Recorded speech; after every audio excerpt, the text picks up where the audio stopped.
Welcome to Two Tall Guys Talking Sales, where today Kevin and Sean are diving into the art of building a personal sales plan that doesn't just help you hit your quota, it helps you exceed it. In this episode, you'll learn how to break down your sales goals into manageable steps, identify 20 new accounts that could change the game for your year, and discover why pushing yourself 20% over quota is the key to long-term success.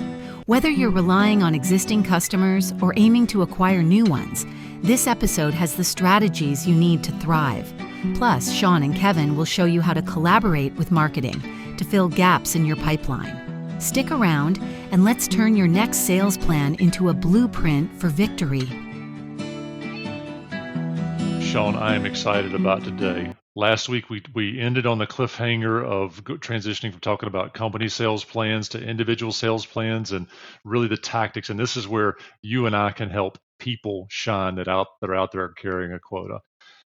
Everybody, welcome back. It's Tuesday afternoon. We're dropping this episode on you now because this is going to impact the rest of this week and the rest of your year and next year too, because we're going to talk about your quotas. What are you doing the hand-to-hand combat? How do you build out a sales plan for you, yourself, and you? This is both selling and personal finance, because what do we do when we win? We ring the register. Sean, good to hear from you. It's great to hear from you again, Kevin. I'm excited about this one too. I love the idea of people doing your individual selling plan that hopefully corresponds and is part of the company sales plan. But I'm going to challenge you right now, if you're a salesperson, don't wait for your boss to get the job done. If he didn't get around to writing that great plan, he didn't listen to last week's episode, drop him a note. In almost every podcast player, you can send it to him and say, hey, you really need to listen to this. So anyway, drop him a note, tell him to listen last week. But this week, we are going to help you write your plan, put your plan together, and allow you to be successful whether your boss helps you or not. We're going to start with, what's your quota? So what's your quota? We'll just make up a number. We'll use it for the rest of the episode. Let's say your quota for the year is $1 million. So you have $1 million quota, and you probably have some idea, hopefully you have some idea, of how big your average transaction is. So the first thing you have to do, the very first thing you have to do is say average transaction divided into my sales plan or my quota. That means I have to do so many deals. So let's just make up a number right now and we'll use it for our conversation. Let's say 50. You have to do 50 deals, essentially one per week for the entire year to make your quota. Now, I learned a long time ago from a great salesperson, and he was sitting there giving advice to some rookie salespeople that were in our company. And they were asking the appropriate question, how do you be successful here? It was at the beginning of our fiscal year. And he looked at him and said, the best thing you can do is assume you are going to make quota at the end of the year. And just assume you're going to get it done and make it happen. And you do that by going 20% over quota. So if you're supposed to do 50 to get your million, well, guess what? You have to do 60 because we're going to go over quota. And we're going to make the money that goes over quota. So 60 deals, how many deals do you have to do? It's the first thing you got to start with. Kevin, I'm sure you have some ideas on the second, third, and fourth thing that a salesperson needs to work on. Go for it. Oh, man, Sean, I love this. And I love thinking about the January 1st moment. A lot of people get really nervous, like, oh, I'm back to zero again on the quota. Oh, shucks, woe is me. This is actually the moment where I get really excited. It's like caffeination without the coffee for me. It's super exciting. So as a salesperson, I really like this time of year because I knew that if I would think first, this is the old Abraham Lincoln story, that if you got 6 hours to cut down the tree, how would you spend that time? Well, he'd spend 5 hours sharpening the axe, right? So we're going to spend thoughtful time getting ready. So I'm going to think about, as a salesperson, and challenge all of you out there in listener land, think about the number of customers that are reliable. Think probability, potential, if you want to call it that, the ones that you already do business with that will help contribute to your quota this year. Right? It's the bring forward kind of number. What am I bringing forward from last year? And say, you know what? I'm going to make sure those relationships know that they're valuable to me for this year. So that's part of my plan. Is I'm going to work on strategically maintaining my relationships with those specific customers. Probably others too, but I'm going to carve those out and label them so I know that binary, yeses and nos, zeros and ones. Am I taking care of the customers that I know I should be taking care of? Yes or no? It's really straightforward.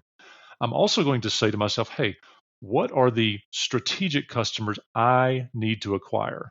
When I'm leading sales teams or when I was a salesperson, I'm saying, what must be true for me to meet my goal? I must, to your example, acquire one of those 10, 5 of those 50, 10% to 20%. Whether you got 50 or it doesn't matter how many people you have on your name prospect or your identified prospect list, your core must have, must grow lists, you know who they are. And if you don't know, this is part of sharpening the axe. This is where you go think, you stop what you're doing, take social media off your phone, go get really intentional about understanding who your competitors are in the competitive landscape, go where you win, where you lose, where they win, go know who your local competitors are, and go figure out your plan. Now, don't rely on marketing or your sales manager to tell you who your competitors are. I was working with a company the other week, and we were talking about some of this kind of mid-year, late-year kind of planning for them. They have a different fiscal year than a calendar. But we were talking about, let's do a competitive landscape because competitors enter and exit markets, and they named 4 or 5. And I said, well, folks, in your market footprint, in some areas you have 3 competitors, major competitors. In some areas you have 10. In others you have 2. In some areas you have none.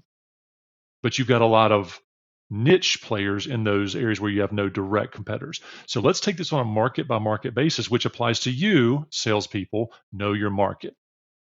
Don't just take what corporate or marketing or somebody gives you as these are our competitors. Go figure out for yourself who your competitors are. I was talking to a gym owner over dinner last night, and she said, my competitors aren't other gymnasiums. They're not CrossFit. They're not Planet Fitness. Some of my competitors are the couch. Getting off the couch is a competitor to owning a gym because people behave differently. So know the behaviors of your prospects and customers. Know who you're going to serve that it's already a customer. Know who your competition is and know who you want to do business with. Sean and I have a friend who owns a business, and her business is to help companies achieve the best places to work status. And part of what she does is really work on the culture of the business. And it's neat though, because she says, hey, when I'm working with the sales teams, they want to work with people who are fun to work with. So part of an ideal client profile for the company she works with is a no jerks kind of personality. Funny way of thinking about it, but you as a salesperson can think about this too. What kind of people can I best serve? Who do I want to serve? Because when you go out with a mindset of thinking about who you want to serve, whether it's by name or by profile, they're so much easier to recognize. So when you're writing your sales plan, hint, hint, salespeople, you should be writing this, not just thinking about it. Write down the type of people and the type of business that you want to work with. Now, roll that stone over. For that ideal client profile and that person, think about how much potential they could have to do business with you. Dollars. Think about the potential dollars. Because just like we thought about the sales from our existing customers and the average deal size, Sean, you and I use the $1 million. We use 50 deals. That's $20,000 per deal. Can that ideal prospect give us that same deal flow? Or do some of our prospects give us a try first with a small project that's smaller than our normal deal? How fast will they grow? Do we need 10 that gave us a try last year to grow into enterprise level or deal size accounts? And we need 20 accounts this year to give us a try. Maybe not all of them will grow. So this is why sales is difficult, but it's also why if we will spend time thinking about how we're going to do our job, we will be better at doing the job we're expected to do. Because nothing happens in service delivery, nothing gets shipped, nothing gets built until it gets sold, right? You're so right on that, Kevin. I love the idea of kind of working that all out. I'm going to challenge everybody to add one more thing into their sales plan. And that is those 10 accounts, 20 accounts, whatever number you had to come up with, as Kevin was describing and doing that analysis, those 20 accounts that you need to add this year that you do not have a relationship with today, that you're going to add and they are going to be a customer, or some percentage of them is going to be a customer for next year. So those accounts, what do you know about them? And why don't you know everything?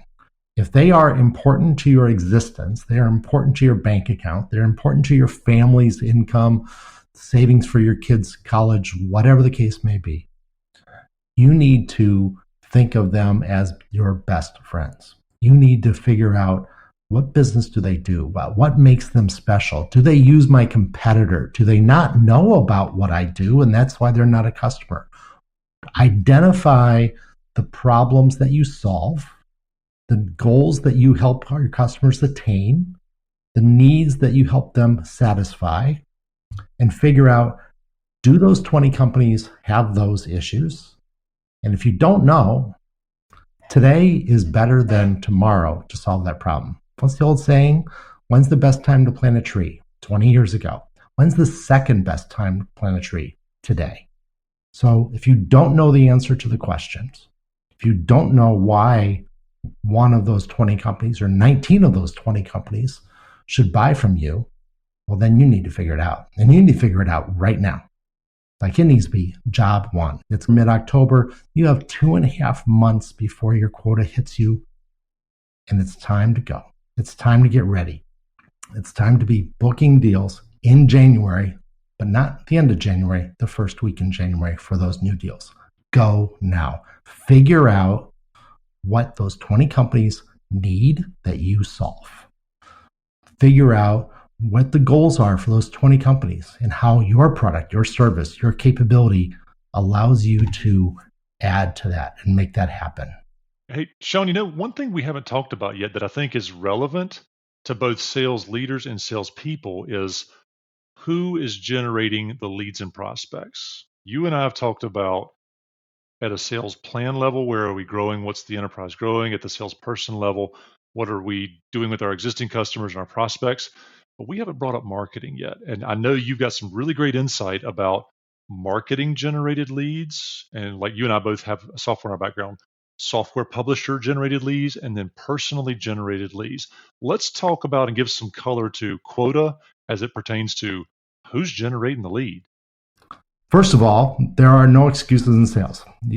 Anybody that's known me for any length of time has heard me say that movie that you all thought of when I said there's no excuses in sales, there's no crying in sales, right? Stop crying that you didn't get any leads. Now, we're going to talk just a second about how to make sure that you're getting leads, but it's your job to bring in the revenue. It's not their job to bring in the revenue. You need to go do it. You need to go make it happen. You need to be going after it. So another movie with Tom Hanks, failure is not an option. So 2 great movies by Tom Hanks. One of them says, don't cry about it. The other one says, don't fail. And that is, you got to make it happen. So that's why I really want you to think about, where's your 20 companies? Who are they? And go figure out how to get in front of them. If you only need 20, you got it. If you need 30, you got it. If you need 40, you can do it. Now, let's say you do need some leads and you want marketing help. Go down the hall. Go talk to marketing. Go sit down with them and say, here's my plan. You got it all written out. It's got some holes in it. It's not perfectly done, but you've got it all written out. You've got the big check boxes in there. And you sit down and say, can you help me? Can we work on this together?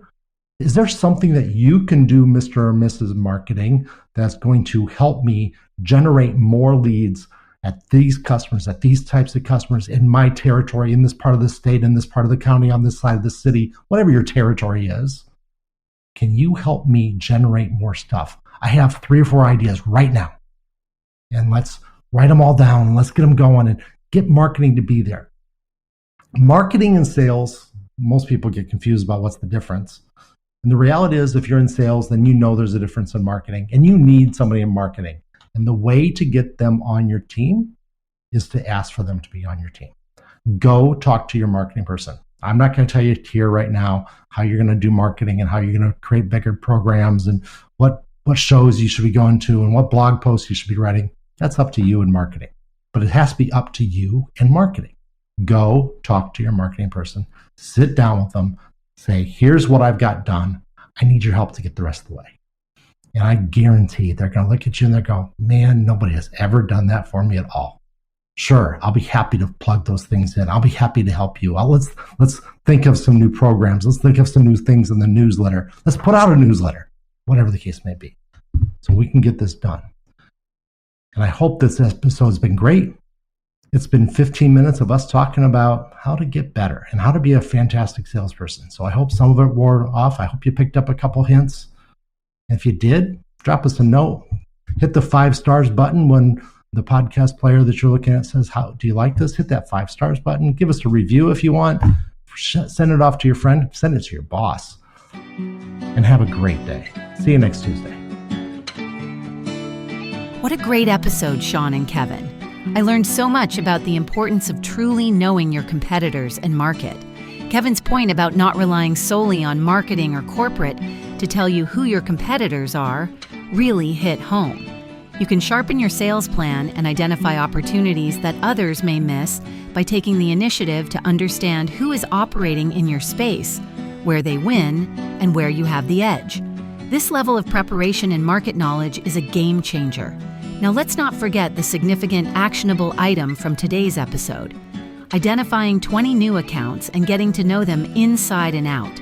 This task is critical for long-term growth and gives you a roadmap for success in the new year. Start researching those accounts today. Don't let this moment pass before the daily grind takes over. If you ever need help with sales, sales management, or simply growing your company, make sure to reach out to Sean or Kevin. Contact information is in the show notes, and don't forget to take our quick 10-question sales assessment to see if your team is on the right track. Until next Tuesday at 4:30 p.m. Eastern Time, happy selling.